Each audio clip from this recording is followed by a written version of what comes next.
Mesdames et messieurs, bonjour. Je m'adresse ce matin à HPO.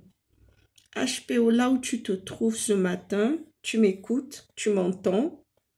Je sais que tu écoutes tout ce qui se passe, tout ce qui se dit sur ta personne. Tu sais, il y avait un roi qui s'appelait Manassé. Il régna 55 ans.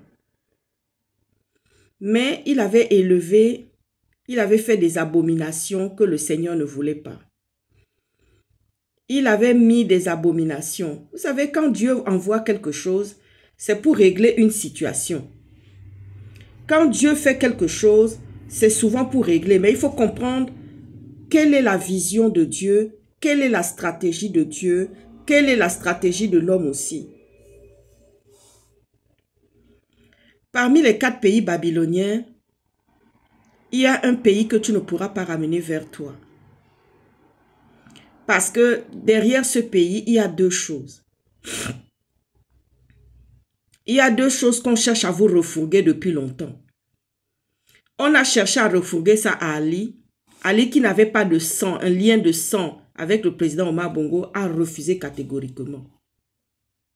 Monsieur Oligui, à qui on a voulu refourguer ça aussi, il a refusé catégoriquement. Il a trouvé une stratégie pour s'en défaire, pour s'en sortir.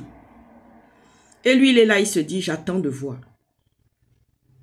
Comment ce que j'ai refusé là, ce que Ali a refusé là, ce que Ali a refusé, ce que moi aussi j'ai refusé, je veux voir par quel moyen ça va passer. Toi aussi par derrière, tu vas le refuser.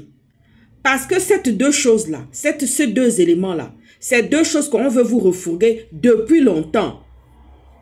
Vous savez, il y a dans des familles comme ça, souvent des gens vont faire des enfants quelque part, et puis on regarde ces éléments-là bizarrement.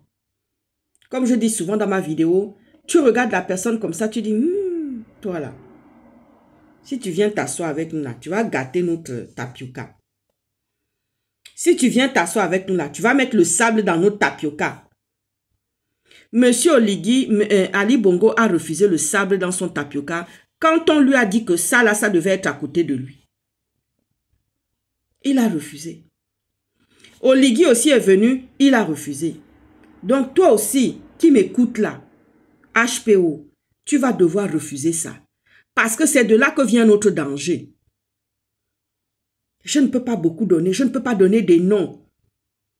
Vous avez des réflexions, vous avez une tête, vous réfléchissez. C'est là où je dis toujours que mais est-ce qu'Oligui planche réellement? Mais il planche. Il planche. Parce qu'il a vu la captivité, la 2e captivité arriver. Même les activistes ne savent pas de qui je suis en train de parler. Même les activistes ne savent pas de qui je suis en train de parler. Moi, je ne citerai... Vous savez, on dit chez nous comme ça que... quand tu vas citer le nom, tu vas donner de l'importance. Quand tu vas pointer du doigt que c'est elle, tu vas donner de l'importance. Mais c'est là que vient notre danger. C'est là que viendra la 2e captivité.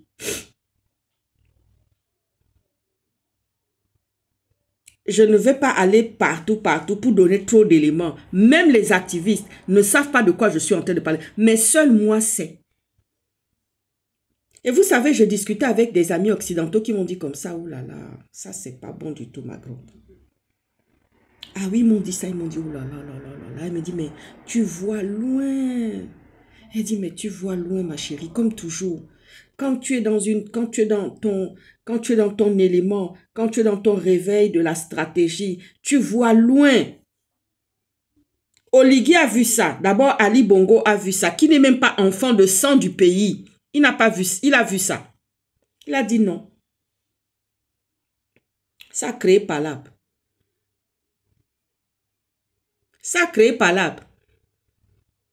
Vous savez, un enfant adopté et un enfant qui a le sang d'un parent gabonais, celui qui a le sang d'un parent gabonais a plus de droits que celui qui n'a pas le sang.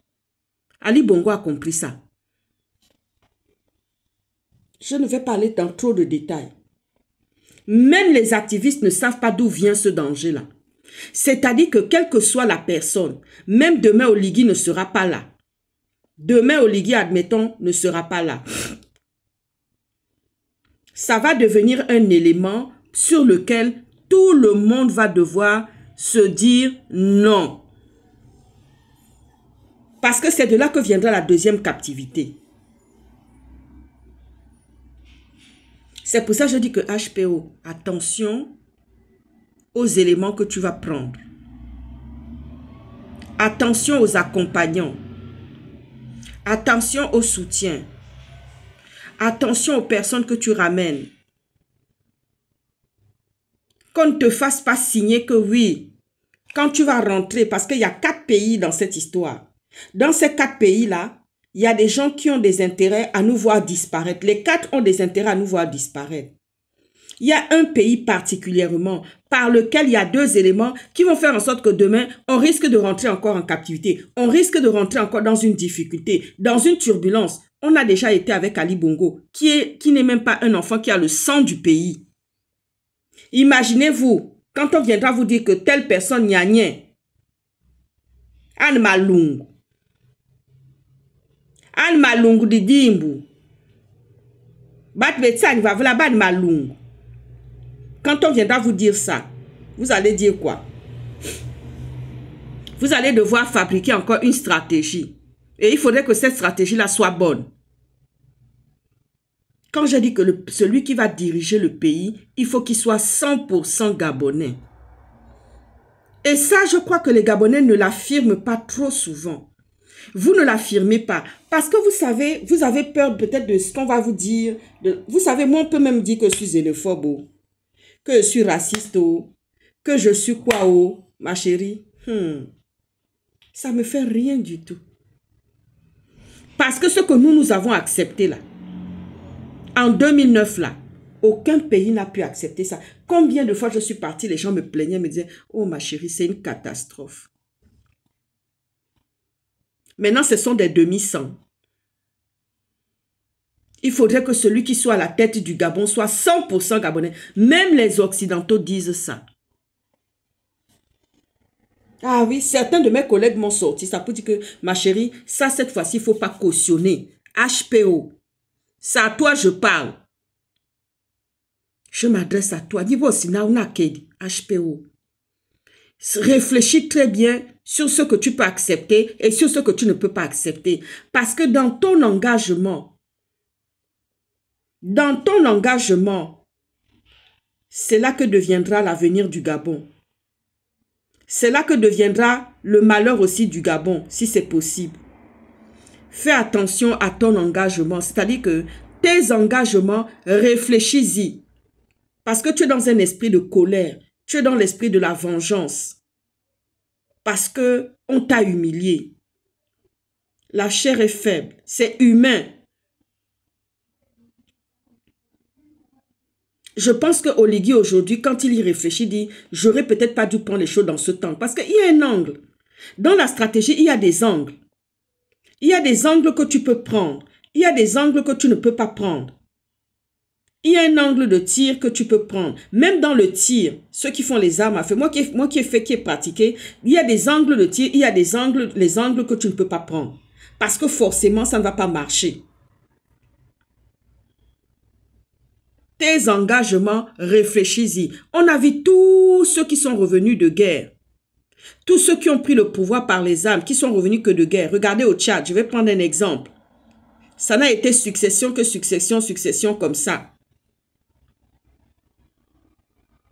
Et je sais que Oligui a commis une faute. Il a commis une bêtise qu'il n'aurait pas dû faire. Parce que ce n'est pas si simple que ça. Et que dans le même temps dehors, nous avons quelque chose qui peut nous ramener encore à la captivité. Ces choses-là sont là.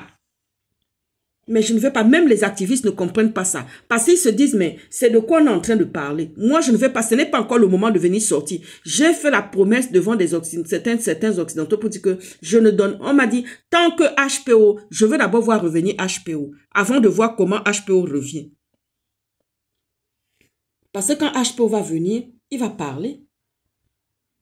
Qui l'entoure, qui l'a aidé, qui le soutient, qui va parler avec lui, qui va discuter avec lui. Aujourd'hui, ça sert les intérêts de beaucoup de personnes. Ah mais oui, c'est une bataille qui ne dit pas son nom. C'est une revanche qui ne dit pas son nom. Parce que Oligui a commis cette faute-là, quelque chose qu'il a commis, une bêtise qu'il a commis qui est foireux. Ali a combattu cette chose-là qui était aussi une captivité, puisque lui-même aussi, il nous mettait en captivité. Avec 4 pays babyloniens. Donc, quand toi, tu vas venir aussi, tu vas nous mettre en captivité ou pas. Parce que ces deux éléments-là, ces deux choses-là font que nous sommes successivement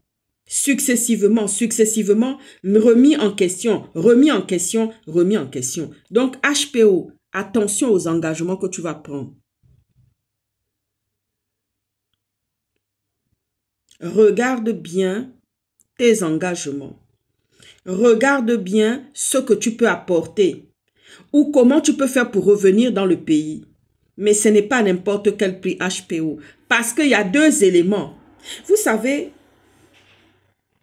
quand quelqu'un est gêné aux entournures, il est prêt à faire toutes les gaffes inimaginables parce qu'il est gêné aux entournures. Parce qu'il n'a pas la force, il cherche à placer des éléments. C'est-à-dire que quand quelqu'un cherche à placer ces éléments et qu'il sait que les éléments qu'il veut placer là, c'est un problème, c'est une difficulté, c'est un caillou dans la chaussure, dans sa propre chaussure, parce que cette personne veut placer son fils. Mais les Occidentaux sont là, vous regardent avec cette affaire-là. Ah oui, les Occidentaux sont là et vous regardent avec cette affaire-là. On a déjà vu des vrais héritiers, même père, même mère, être mis de côté pour des enfants qui sont des demi-frères et demi-sœurs. Donc, attention. Quand on vient de la même maison, avec une issue de même père, même mère, ou quand on vient de la même maison, on est 100% gabonais, c'est différent de quelqu'un qui est demi-sang. Parce qu'il y a des influences. On a vu ça en RDC. Et c'est ça qui amène la guerre dans le coin là-bas. On a vu ça, on voit ça au Soudan. Deux généraux qui luttent. HPO, pense à tes engagements. Réfléchis au travers de ce que tu vas engager pour le pays. Bonne journée.